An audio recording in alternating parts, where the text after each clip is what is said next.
Hey everyone! Spy is a class that many people don't really pick up because it just seems that it relies on people being dumber than you. But I don't really believe that anymore. I have been asked to make a video on the do's and don'ts of Spy, so I'm going to try to explain my thought process and what you should and shouldn't do in certain situations. Spy is very suited towards applying everything that you learn from playing other classes to create counterplays. Learning the movement of other classes yourself can help in creating various personalized playstyles and being extremely spontaneous, which in my opinion is very fun and describes the way that Spy should be played. I believe pubs are more suited to messing around and learning the basics of Spy. It's a much more laid-back experience and lets you gauge your ability against players of very different skill levels, and also teaches you when to use your gun and when to resort to a trick stab. Pubs also quickly teach you the way that people move and the way that people chase, which can turn into a massive advantage for you. Prediction for Spy is one of the most important abilities that you can learn. When it comes to trick stabs, it all comes down to the situation at hand and personal playstyle. Lots of people consider the hyper-aggressive, in-your-face playstyle to be superior, while others think that using them as a last resort is much safer and much more practical. Pugs are a very good way to learn how to play against good people who communicate, but it also can become tiring. Everyone has different expectations from their teammates, and playing a certain way could affect the way your team plays and result in a loss. So you need to keep an eye out and an open mind about it. Learn from people who you play with, concentrate and try to be as helpful as possible. So without further ado, let's get into the video. On this Borneo match, a lot of weird things happened. Pub games can be extremely chaotic compared to pugs, and I consider that a good thing. It creates much more dynamic matches that you can learn from, but from these clips, you can learn that sometimes people will just hand their backs to you, no problem. Jump, jump, jump. Borneo has lots of ledges that allow you to get the jump on your enemies, and they also let you roam around more effectively. Now I knew that sniper was gonna try to chase me, but I saw that soldier was engaging my team, so I decided to try dodging around the sniper's shots and stab the soldier. These risks versus reward scenarios pop off very often during normal gameplay. Pushing the cart shouldn't be your top priority as a spy, but it always helps.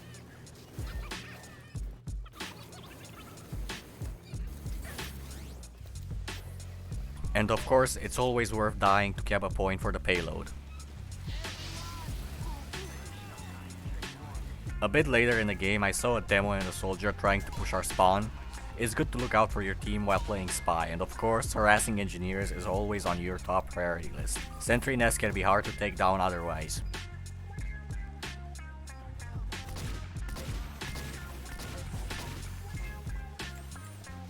Throughout my games, I know I could vary my disguises more, but as long as you stay convincing, most people will not even react to your disguise in low-level games. Now I saw that friendly spy trying to make a play on the engineer, so I decided to help him sandwich that guy, and with a little bit of patience, I got the pyro as well. Not everything has to be complicated.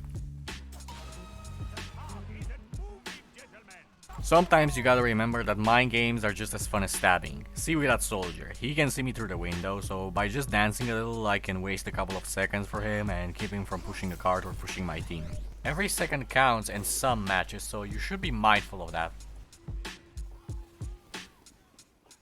Now I was trying to get that spy, but that soldier took me by surprise, and that pyro was about to sandwich me, so I just did a bit of strafing with the speed boost from the dead ringer, and luckily I sidestepped him and ran away. The secret to sidestabs are mostly to strafe around your enemies while keeping your finger off the W key. Stabbing the heavy on my way to retreating was also a bonus.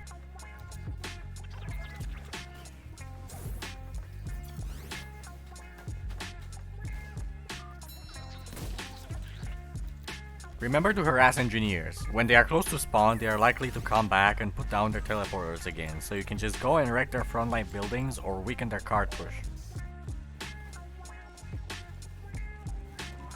Remember to assist your team, and usually things will end up fine.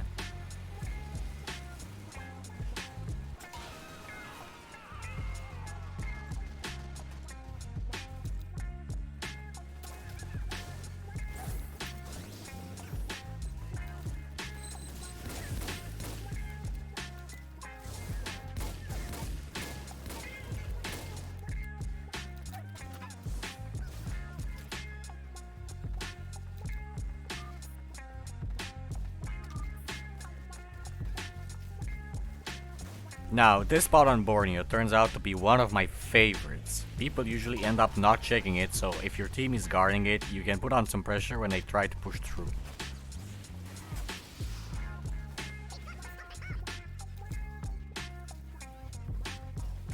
Now, that pyro was kind of funny that game because we kept bumping into each other and he was looking like he was tired of me.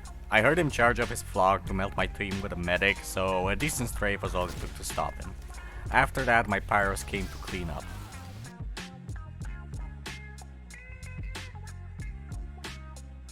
Remember to be dynamic, move around the map and collect info on the enemy. Knowing what they're doing constantly will usually help you find some plays that you can make on them.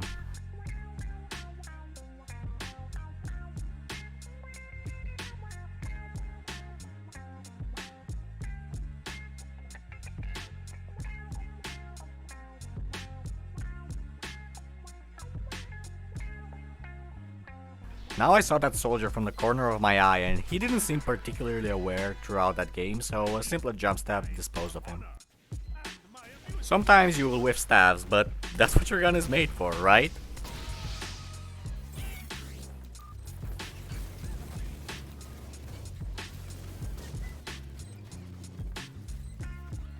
I saw no engineer on the nest, so I thought I might as well go for the sap, and I also managed to get a soldier on the way. Opening up pathways like that can really help your team stretch their legs in the long run. Borneo is a very open map, so you can get a lot of views out of your gun as long as you don't miss your shots like me.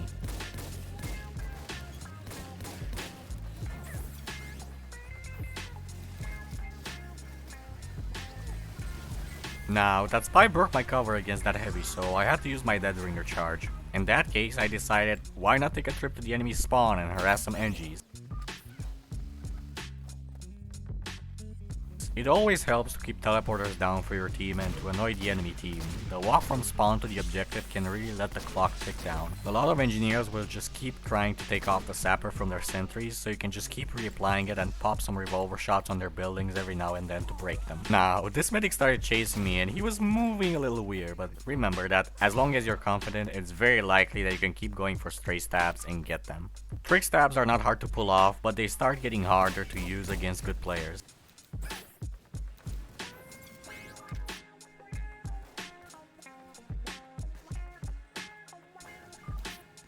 It's always good to roam around, but the game was just about to end and my team was pushing in, so I decided to kill their last sentry and let my pyros swarm them, and that turned out to be the end of me.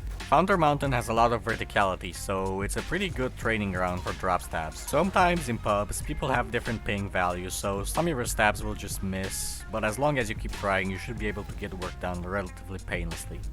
Remember to keep your eyes peeled on the enemy team medics and combos. They are usually the highest value targets you will find. And if your first stabs don't work out, keep trying. Those med drops are pretty valuable, and if people aren't communicating, you can usually stab multiple people. It's good to roam around and be a general annoyance to the enemy team, sapping buildings and keeping people on their toes, or convincing them to start spy checking more thoroughly.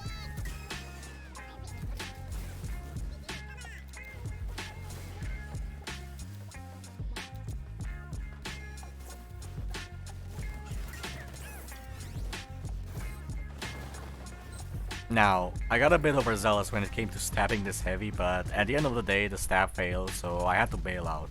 Nothing gained, nothing lost. A good habit for spies to develop is to take corners as wide as if you expect someone to come around them. After getting that soldier, I didn't know if that medic was gonna come chasing, but I had a hunch. So I strafed around the doorway, finger off W, and got the stab. Other than that, all I can say is, don't be ashamed to use your gun. Even if just going for body shots with the ambassador, remember that as long as it gets the job done, it's not a bad idea. Use your full arsenal.